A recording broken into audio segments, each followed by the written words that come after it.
नमस्कार मित्रांनो, मी आहे प्रवीण राठोड आणि तुम्ही पाहता आमचं YouTube channel tech Marathi expert. तर मित्रांनो, LPG गॅस ग्राहकांसाठी आनंदाची बातमी, मोठी खुशखबर आहे. गॅस सिलेंडर धारकांना या ठिकाणी 300 रुपये सबसिडी मिळणार आहे. आता कोणत्या ग्राहकांना या ठिकाणी 300 रुपये सबसिडी मिळणार आहे याची संपूर्ण माहिती आजच्या व्हिडिओमध्ये आपण बघूया. तर चला व्हिडिओ स्टार्ट करूया. तर मित्रांनो, बघितलं तर PM उज्ज्वला योजनेच्या लाभार्थ्यांना 300 रुपया या ठिकाणी लक्षित अनुदान यापुढेही सुरू असण्याचे या ठिकाणी मंत्रिमंडळाने मंजुरी दिलेली.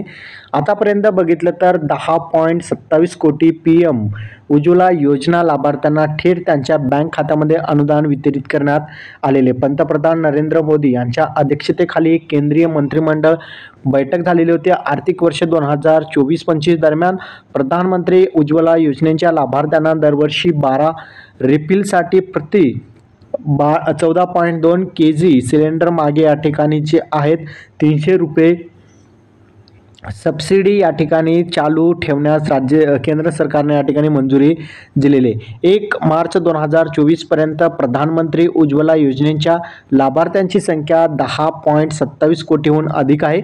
2024-25 या आर्थिक वर्षासाठी एकूण खर्च 12,000 कोटी रुपये असेल.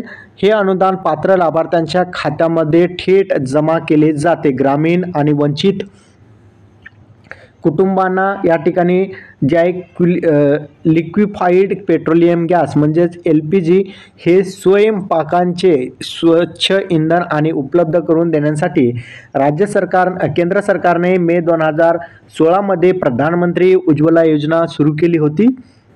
गरीब कुटुंबातील प्रौढ महिलांना ठेव मुक्त LPG जोडणी प्रदान करण्यासाठी ही योजना राबवण्यात आलेली होती. आतापर्यंत यामध्ये बघितलं तर भारत आपल्या गरजेनुसार 60% LPG आयात करतो. LPGच्या आंतरराष्ट्रीय किमतीतील तीव्र चढ उताराच्या या प्रभावामुळे प्रधानमंत्री उज्ज्वला योजनेच्या लाभार्थ्यांचे संरक्षण करण्यासाठी प्रधानमंत्री उज्ज्वला योजनेच्या ग्राहकांना LPG अधिक परवडण्याजोगे बनवण्यासाठी सरकारने प्रतिवर्षी 12 सिलेंडरवर या ठिकाणी जे आहे 300 रुपये जे आहे या ठिकाणी अनुदान देण्याचं लक्ष्य जे आहे ठेवलेलं आहे. या अगोदर 200 रुपये जे आहेत अनुदान देत होते. आता यामध्ये आता 300 रुपये अनुदान देण्यात येत आहे. आता सिलेंडरची किंमत 903 रुपये आहे. तर जे लाभार्थी आहेत त्यांना आता 300 रुपये अनुदान मिळत असल्यामुळे याचीच किंमत आता 600 रुपयामध्ये त्यांना सिलेंडर आता मिळत आहे. तर अशा प्रकारे बघितलं तर फक्त 600 रुपयामध्ये ज्यात लाभार्थ्यांना सिलेंडर मिळत आहे. हा व्हिडिओ तुम्हाला कसा वाटला नक्की सांगा. चॅनलवर नवीन असाल चॅनलला सबस्क्राईब करून साईडच्या नोटिफिकेशन बेलला प्रेस करा. इथेच थांबूया. जय हिंद, जय महाराष्ट्र.